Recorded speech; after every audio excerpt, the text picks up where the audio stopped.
వైకుంఠ ఏకాదశి సందర్భంగా శ్రీ చతుర్భుజ లక్ష్మీ సమేత అల్గనాథ స్వామి దేవస్థానంలో స్వామివారు చందన అలంకారంలో గరుడ వాహనంపై ఊరేగించి విశేష పూజలు చేశారు. ఈ సందర్భంగా భక్తులు తెల్లవారుజాము నుండి స్వామివారి వైకుంఠ ద్వారం ద్వారా దర్శనానికి తండోపతండాలుగా భక్తులు తరలివచ్చారు. ఈ ముక్కోటి ఏకాదశి సందర్భంగా దేవదేవుని దర్శనం చేసుకుని పునీతులయ్యారు. ఈ కార్యక్రమానికి ఉభయదాతలుగా మేరా పనీంద్రారెడ్డి దంపతులు పాల్గొన్నారు.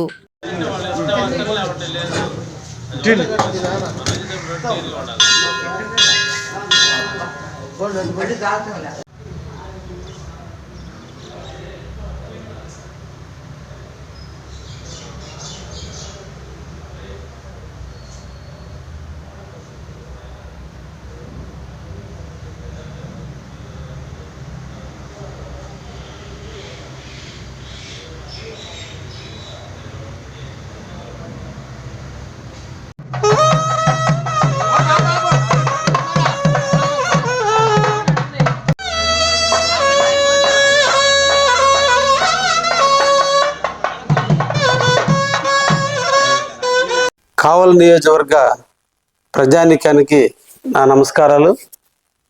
నూతన సంవత్సర వేడుకలను పూర్తి చేసుకొని రేపటి రోజున ముక్కోటి ఏకాదశిని మన అందరం కూడా జరుపుకోబోతున్నాం. ముక్కోటి ఏకాదశి నాడు విష్ణు పురాణం ప్రకారం అందరికీ దేవుడైన విష్ణు వైకుంఠాన్ని వీడి 3 కోట్ల దేవతలందరికీ దర్శనమిచ్చేందుకు ఉత్తర ద్వారం నందు వచ్చుతున్నాడు. కాబట్టి దాన్ని ముక్కోటి ఏకాదశిగా అభివర్ణిస్తున్న విషయం మనందరికీ తెలుసు.